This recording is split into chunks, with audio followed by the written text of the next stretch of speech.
Hello and welcome to EduShare. These are the series of short conversations with educators from all over the world about one thing that genuinely works in schools and in classrooms.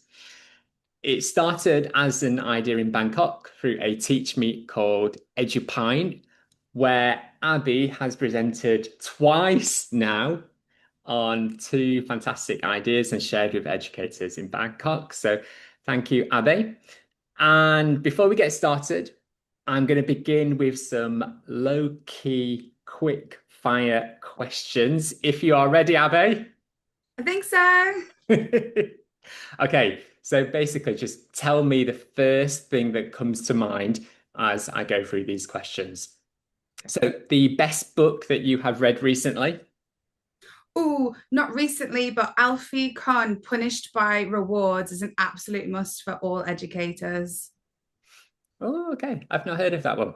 What about the best book that you have read for pleasure?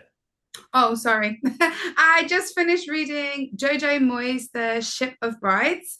It's about after the wartime, when all of the British soldiers had left Australia, they'd actually married a load of Australian women. And it's about the warships that brought those women back over to Britain. It's a great read.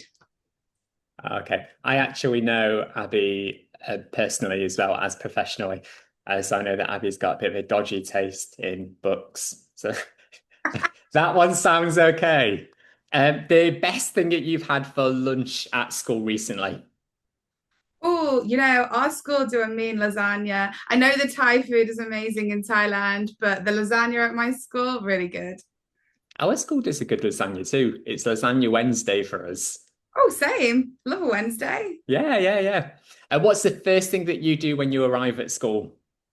A cup of tea in the staff room with my colleagues. Great way to connect, to share, and to start your day. Yes, good. And what's one small thing that makes your day better at work? The children, I mean, you have to say that, but it's true, no? Like just making a little bit of difference for those children, especially some of the children I work with are the most vulnerable, the high needs. They're the ones that make it count, right? Yes. Great. Thank you, Abby. Before we get into the bigger, the deeper questions, can you start by telling us a little bit about yourself and a little bit about your role in school? Yeah, so I am a speech and language therapist. That's what I started as in the UK for the NHS. And then I moved internationally. I've been really privileged to work at some amazing schools here with some amazing educators and children. And I'm also now head of wellbeing. I've done the Senko qualification, all of these things really that intertwine with supporting children. That sounds good. How long have you been in Bangkok? This is my 12th year here now, so just a bit longer than you. Fab, yes, I've been here 7 years. Yeah, Bangkok's a great place and great connections. So thank you for that introduction, Abby. It's great to hear a little bit about your context. So when schools talk about behavior or communication, what do you think is most often misunderstood or oversimplified? Um, for me, one of the things would be choices. Yeah, we're expecting our children to make choices all day, every day, which they are doing. When it comes to behavior, a lot of the time teachers are saying, oh, they didn't make a good choice, or can you make better choices, or can we think about a better choice in that situation, make wise choices, whatever it may be, we're pre-assuming that child has a choice in that situation. And if, as we know, that child is dysregulated, if you call that in the red zone, whatever you want to call that, we know that their prefrontal cortex is shut down, it's offline, they're not thinking.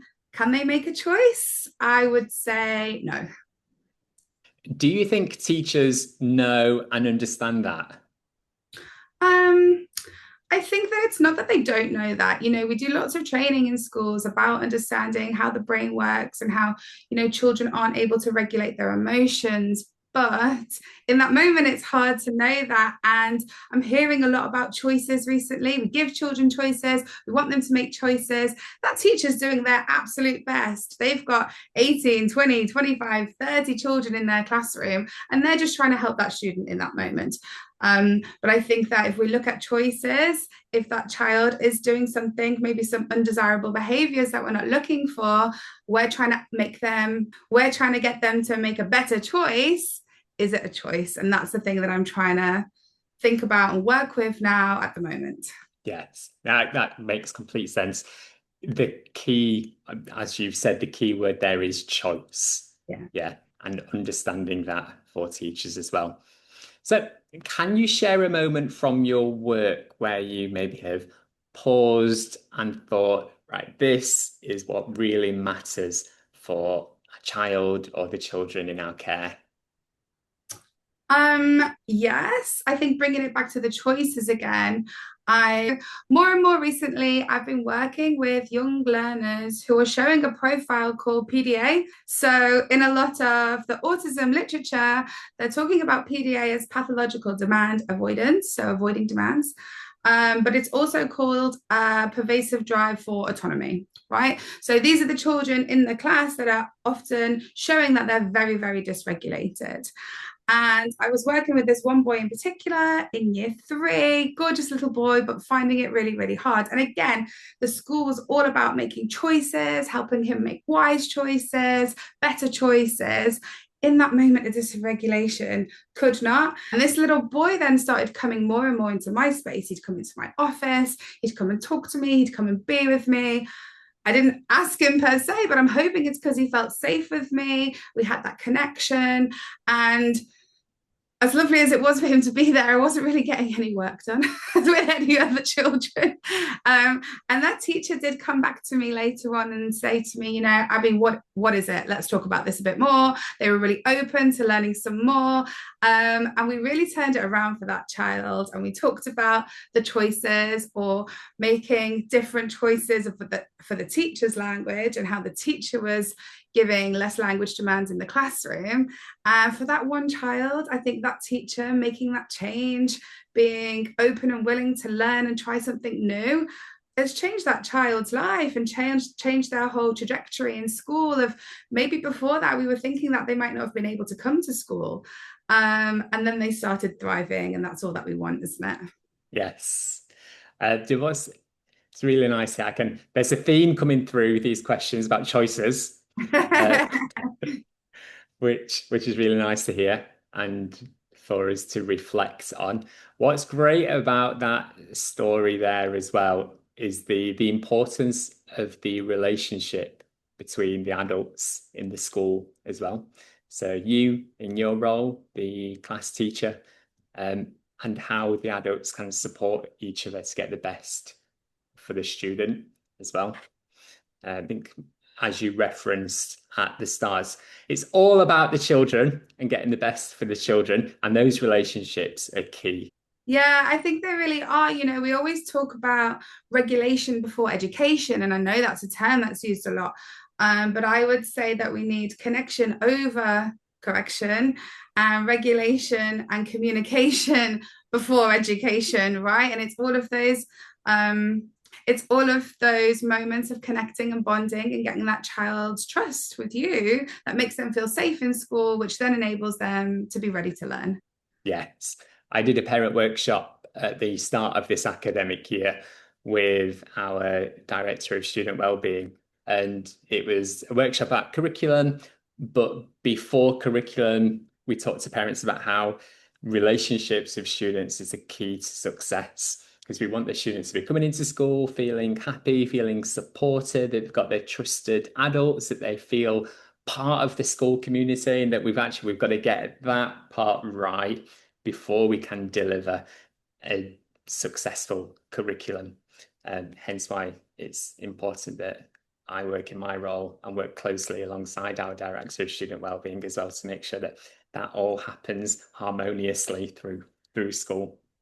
Yeah, it's bringing it all together, even for adults, right? In a staff meeting, as adults who are always doing CPD and staff meetings, if you're just there being told information from somebody you don't have a connection with, it's much more useful if you build those connections first, and then we're much more able to learn. And it's the same principle for our students, right? Yes. Yep. So, what is one approach or routine that helps children communicate, regulate, or engage more successfully? Thinking maybe about these particular children who are dysregulated in the classroom, reducing our demands for PDA profiles, but reducing language demands in general in the classroom. Our classrooms are full of language, right?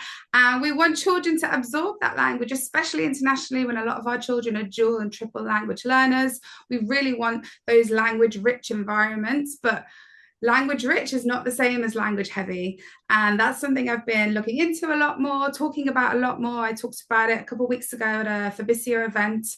And I think that teachers really do need to strip back their language and really provide visuals, visual support, much less language, especially in dysregulation periods, right? So, for example, I'll use your name. If Kyle, if you're a child and you were dysregulated and I'm a teacher trying to help you, of course I'm trying to help you.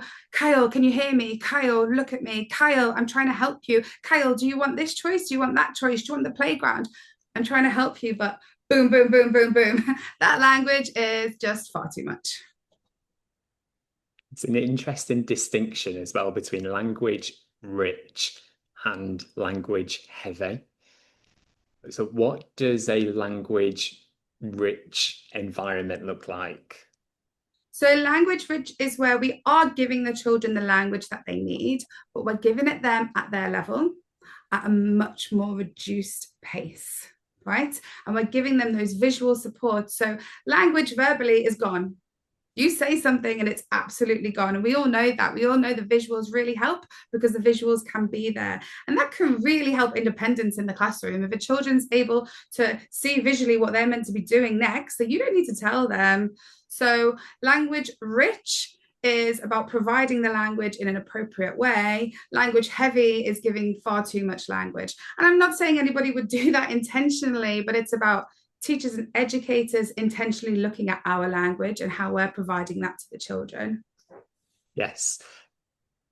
And I think these are what these conversations are about as well, that we teachers are very busy, very time poor. Sometimes we just forget to do things, or we forget what best practice is. And sometimes it's just nice to have a little bit of a reminder. They'll be like, oh yeah, I did used to do that, but now that's maybe slipped from my practice. I had a conversation recently with a member of staff about when we use slides in our classrooms as well. And that once that slide has gone, sort of that information is lost as well. So how do we make sure that to develop the students' independence, how do we make sure that students have got access to that information or that learning? So sometimes it might need to be modeled on a whiteboard or a flip chart, and then we can stick that on the wall so students can go back to it. I think it's the same as you were saying about the language once, that verbal language once it's been spoken, that's lost as well. So there's visuals to scaffold and support students are very important. Yeah, exactly. And when we're trying to teach something new to our children, because that's what we're doing, we're in school, we're teaching them.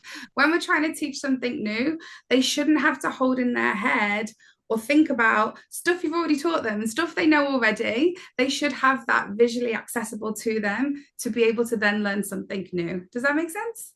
Yes. Yeah. Fabulous.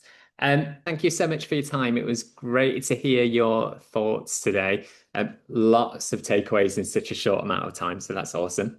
And can you tell us where can we find you online, your socials information? Yeah, I've just started a TikTok. I'm learning. I don't have a TikTok. Wow, it's a new world for me, and I'm trying to learn about TikTok. I've started some YouTube content, and I've built a website as well. Okay, what is your YouTube name? It is Speechy Senko. TikTok is Speechy Senko. You know, I'm a speech therapist. I'm a Senko. I just merged the two. I love it. Okay, I will put the links in the bio below. So give Abby a follow.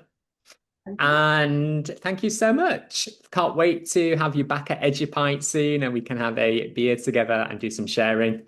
And to everybody listening, thank you so much and have a great day. Thank you, Kyle.